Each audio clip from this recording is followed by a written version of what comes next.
first official episode of the LAMH podcast. This episode will look to give everyone a bit of insight into the charity we work for, Lanarkshire Association for Mental Health. Your hosts for today will be myself, Jamie, hi, and my two colleagues, Lucy and Chris. Hi guys. We are mental health and wellbeing workers, and we work as part of the primary care mental health service, something that you should hopefully make a bit more sense of before the end of this episode. We've been working roughly with LAMH for about 2 to 5 years. Does that seem about right? Yeah. Some of us a little bit longer. Yeah, you're part of the furniture. Yeah, unfortunately I'm one of the ones that's part of the furniture. I started just before COVID. So I ended up working in our SDS service through COVID and then moved to the DBI team. So I've been here for roughly around about 5 years. Yeah, it's a couple of different teams, which hopefully for the listeners, they'll make a bit more sense of what those services are later on in the podcast. We'll give a wee rough introduction of those services that Chris had mentioned there.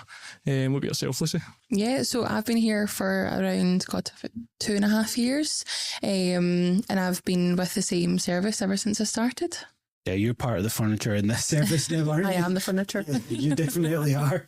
So hopefully over the host of this episode and the next couple of episodes, your knowledge of LAMH will start to grow, and you'll know a bit more about who we are, the work we do in the community, and how you can get more involved with the direction of our charity. And who better but to invite one of LAMH board members, Jack Alexander, to talk a bit more about this. So Jack, I'll pass it over to yourself. Firstly, can you tell us a bit more about who you are and your role within the organisation? Thanks, Jamie. Well, as you said, my name's Jack Alexander, and I've been with LAMH now for nearly 20 years in various roles, the last 3 of which it has been my absolute privilege and pleasure to serve as chairperson of our organisation. Jeez, sorry, you think Chris is part of the furniture? You kind of blow him out the water there. Well, prior to that, I was 40 years with BT, so that gives you a wee clue to my age. I didn't want to say anything, but you were able to. From day one, when I came to LAMH way back in 2007 now, I've served in various roles. At the start, I was an employment support worker with the World of Work service, which sadly is no longer with us now. Once I did retire and I came back as a volunteer. I did some training for mental health awareness, delivered a lot of training, came back as a member, and about 5 years ago now I enrolled as a director of the organisation. The last 3 of which, as I've said, I've been chairperson. One thing I'm sure about since I've been with the organisation, and I'm 100% sure of this, is that the service that we provide as an organisation is delivered by people who are compassionate and have a genuine care for the well-being of our service users. How do I know that? How can I be sure of this, you might well ask? Because I was one, and I still am one. Yeah, well, you said you were the chairperson, so that would kind of involve quite a lot of kind of responsibilities, I'd imagine, with the organisation. So what kind of responsibilities do you have as chairperson?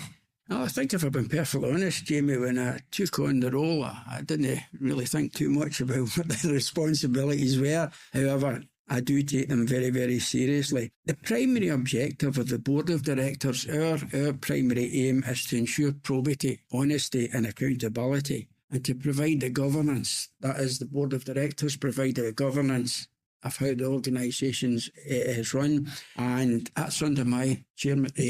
I'm the chairperson, so that comes under me, and able us to do that. We work in close partnership with senior management to achieve the aims of LAMH. Yep. Trying to help with that kind of transparency, I guess, from the kind of different services, the different teams with yourselves. Yeah. At every board meeting, on most board meetings, for example, we have a senior manager who comes and gives a service report. So we get regularly updated on different things like how many clients the service supports, how many staff we have in the service, things like the sick leave of the staff on it, so then we can do to help. So, and also in general, we ensure that the organisation, LAMH, we conduct our business within the terms of our, this is a long technical word, it's memorandums and articles of association. It's just the guidelines that we work under, which again also we work under OSCR, What's that? It's the Scottish Charity Regulator. All right, cool. Yeah, no, I'm glad you explained that big word because I don't know about the listeners, but I didn't really have a clue what that word meant. So thanks for explaining that.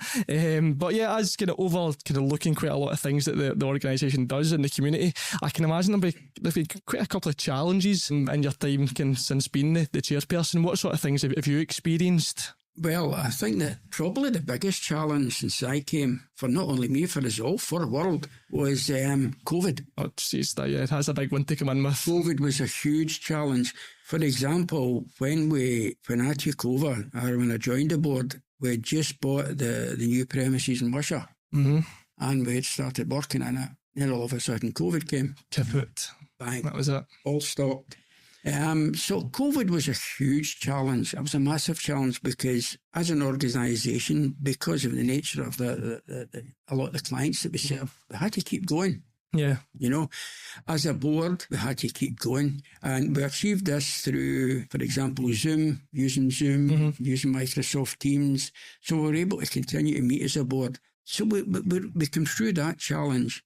But there's different things. We lost many other, service users that fell away, and we never got them back. So as a board, probably the biggest challenge is financial. Yeah. And it's to remain on a financially secure footing. And as a charity, I guess that's kind of difficult in this kind of day and age. We can't run with a huge profit, but we need to have enough money, as it were, in the bank. Yeah. So that we have a reserve fund. So if anything happens, we do have money in the bank. So it's about ensuring that we conduct ourselves financially, within the financial regulations. Yeah. And I think we can actually receive donations as well. We do. From people. Some of the donations we receive, the monetary support we receive through the generous, and I really do mean generous donations from people out with the organisations, and I mean just from ordinary people in the street that hand me donations regularly. I've got a lady who every month donates £5 to me for her Pay It Forward scheme, and she never fails. Every month. Sorry, what is the Pay It Forward? The Pay It Forward scheme is it operates out of the cafe. Okay. On Wishaw, and it's where we provide. When we started it, we aim to provide 10 free meals a day to those in the community that are less fortunate than themselves. So what they do is quite, could you say, when they come in, they order a meal and they hand over a token. So nobody needs it's quite hidden. Nobody knows. It's as if they're paying for a meal. We actually operate it now a lot through the food banks. Okay. Because the food banks know who's in need, probably more so than us. So we are, every day, we achieve our target of 10 free meals. Yeah, and I think with, especially with the Wishaw Cafe and the Wellbeing Hub, that's something that we'll definitely go into more detail about at a later date, a wee bit more in this episode, but in future episodes most definitely, because it's such an important part of LAMH. Are you feeling peckish? Swing by LAMH Food for Thought Cafe, where the coffee's hot, the cakes are fresh, and the good vibes are free. Every bite and sip helps LAMH make a difference in your community. So come on down to 57 Kirk Road in Wishaw. Plus, don't forget to join one of our fun wellbeing activities, from craft pottery to yoga classes, which you can book online at lamh.org.uk or call 01698 687 282. All classes are free of charge, although a wee donation is always welcome. The Food for Thought Cafe and Wellbeing Centre is a community space where mental health is not only valued, but supported. You spoke a bit about kind of the finances and the difficulties and the challenges you've had to overcome over the last couple of years. I guess with challenge comes some change. So how do you feel you've kind of coped with these types of changes? How hard has that been? It's been at times very difficult. For example, when a lot of people view change as quite scary, I sometimes try to view change with another outlook. I sometimes try to see it as an opportunity. You know, when I worked as an employment support worker with LAMH, one of the biggest fears, and I mean they really did fear, of the service users I supported was being subjected to change. And I don't know if you've ever done it, Jamie, but if you ever taken the time to stop and think about change and the volume of change that happens to us every single day of life, it does. Yeah, every no, day we're definitely. subjected to change and how it affects us, because it affects us in a big way. And I think it's fair to say that not a single day will ever go by when we don't have to face some sort of change of one type or another. And that may well be something simple, like you're coming to your work and the traffic management guys will put a set of traffic lights up. Yeah. I need to go another way. So it's a change, I'm not going to be late. So I find it actually easy to deal with the challenges of change if I try to view it as an opportunity. And I love this quote, I often use the words from an old Chinese proverb which says, when the winds of change blow, some people build walls and other people build windmills. So what does it actually say to us? It means that people react to change in different ways. Some people may build walls and try and resist the change, hide behind the walls, whilst others may build windmills and harness the power of that wind and use the winds of change to their own advantage.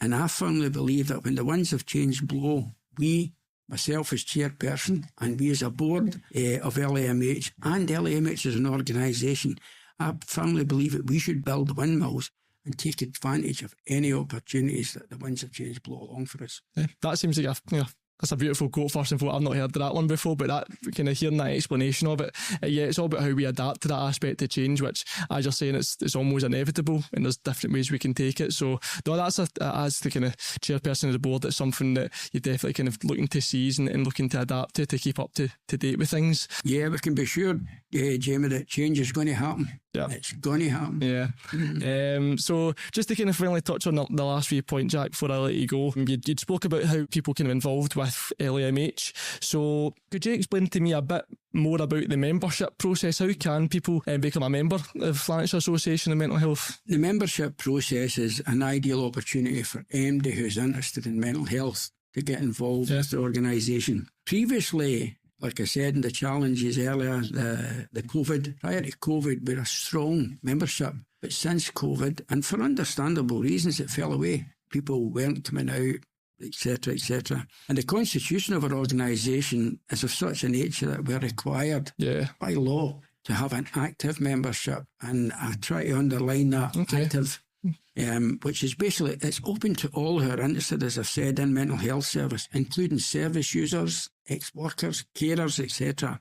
Now, along with being a member, there are certain benefits, some of which are invitation to attend regular bi-monthly membership meetings.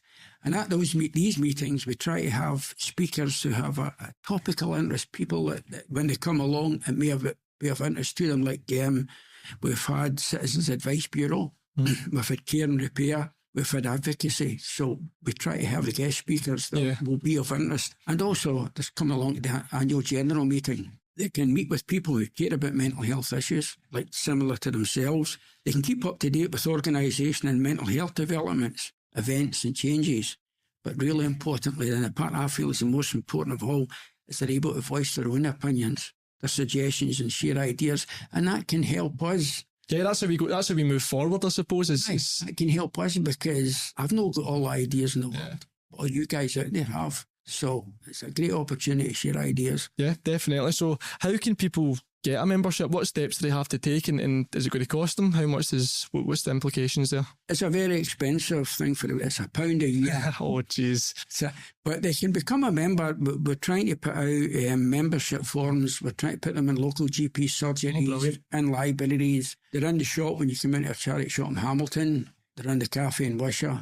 So, and we try to encourage people when they go out and visit with their service users, take a membership form, always try and have one with you.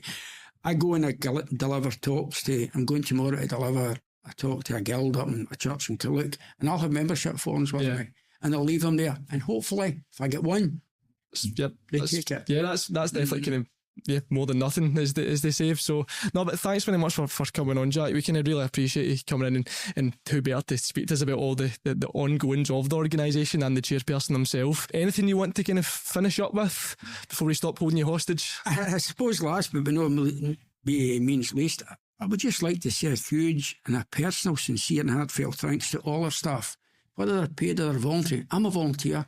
I've always been a volunteer. I was a BB captain. I did the children's panel. So volunteers are invaluable to us. So thank you for all your efforts over the years, and often prepared to walk the extra mile. And for those who know who I'm talking about, even to climb an occasional mountain, which happened this year.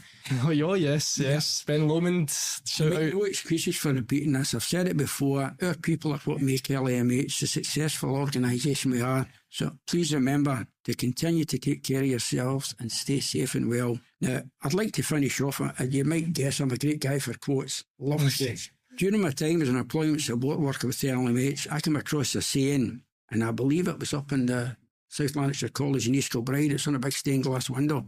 It's a saying that I feel is very appropriate with the service users I used to work with, and I continue to use this quote today. And the quote is, the only time we should ever look back is to see how far we've come.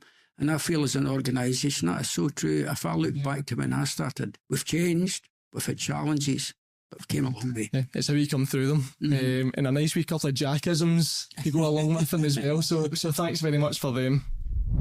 So as Jack has just mentioned, we do have a couple of different services operating across Lanarkshire and West Lothian, which we will be letting you know a bit more about across the next couple of episodes, so definitely stay tuned for some of those coming up. Just to touch on again with the membership process that Jack had just spoke with us about, we do have another guest on with us who has previously came through working with the service and is now involved in the discussions at the LAMH members meetings. So introduce you to Mark. Hi Mark, how you doing? Not bad, Joe. Okay. Thanks. Yeah. So can you tell us a wee bit more about how kind of working with LAMH has impacted you and how you then became involved with having a say in the direction of the organisation?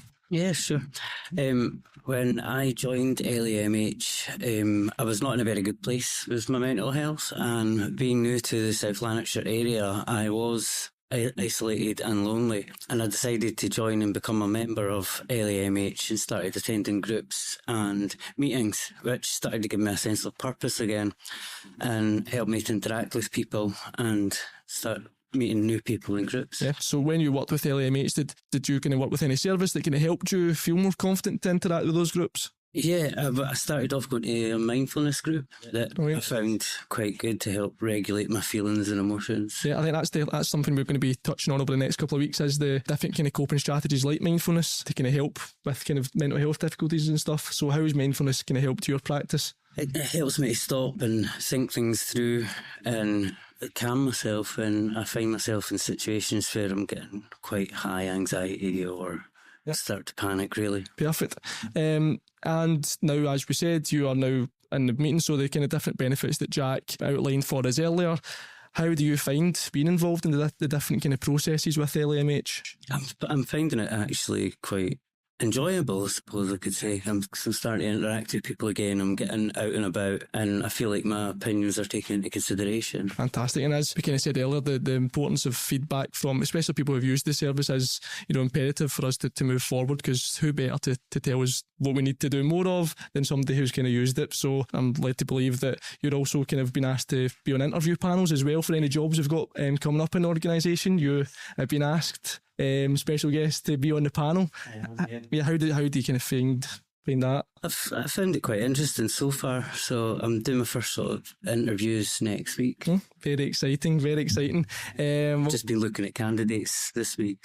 Yeah, and as you said, that's all been a part of getting back out and getting into the confidence of doing these sort of things and feeling involved. And I suppose with the work you've had with LAMH, it feels maybe a bit nice to kind of give something back. It does. That's one thing I wanted to do, is to give back after getting help myself, and hopefully it's maybe going to be a stepping stone for me to start getting back into employment again myself. Oh. Brilliant. Well, that's definitely kind of seems to be moving in the right direction, the direction that you're wanting to be moving into anyway. No, well, thanks for coming on, Mark, and sharing that wee bit about your personal experience. We appreciate that. And good luck in the interview panel. Your judgments. So hopefully now, after hearing a bit more about our organisation from Jack and from Mark, from a couple of different perspectives, you're a bit better informed now into who LAMH actually are and how you can get involved yourself. Okay, so we've done a lot of talking up until now. I hope you've found this informative so far. We're going to take a short break now, and we'll come back after some short advertisements from our charity shop in Hamilton.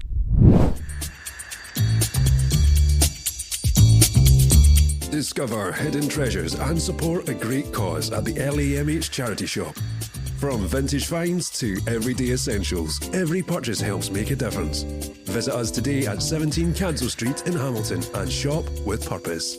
That's 17 Cadswell Street in Hamilton. We can't wait to see you there. Hello and welcome back to the LAMH podcast. Definitely take a look out of the charity shop and the Wellbeing Cafe. Although we may be a bit biased, we have to confirm that the cakes are fresh and the good vibes are free. I was dying to keep that line in. People didn't want it, but I'm putting it in anyway. It made the cut, guys. Anyway, but we work above the shop in our office as well. That's the LAMH charity shop, and we can definitely vouch for the shop in terms of great deals and selections from clothes, books, toys, etc. And you also get a really good chat with the volunteers as well. The conversation with the staff alone does make your trip worthwhile. Yeah, I'd have to agree. Working above the shop is one of the best parts of my day. So again, if you think you would benefit from any of our services that we spoke about today, then please look at getting in contact with the appropriate referrer. And in the meantime, however, please feel free to come down and visit us at the charity shop on 17 Cadswell Street in Hamilton, or pop down for a coffee or a class at the Wishaw Wellbeing Cafe on 57 Kirk Road, Wishaw. We hope you have enjoyed this episode and you feel like you know the services a little bit better. And please be sure to check out our social media pages and keep up to date so you don't miss out on any of our events that are coming up or the next episode of the podcast. And the next podcast will consist of discussing our mental health, specifically in the winter time with the Christmas fast approaching. So yes, some might view this as a warm, cosy season. However, this will not be the reality for everyone. And that's why the next episode will focus on loneliness and informing you of any warm spaces within the community venues close to yourselves. So please stay tuned. If you're suffering with your mental health or looking for more information, we have linked some additional services in the description. NHS 24, Samaritans, Breathing Space, No Panic, Shout and Mind. Thank you for listening and we look forward to you tuning in next time.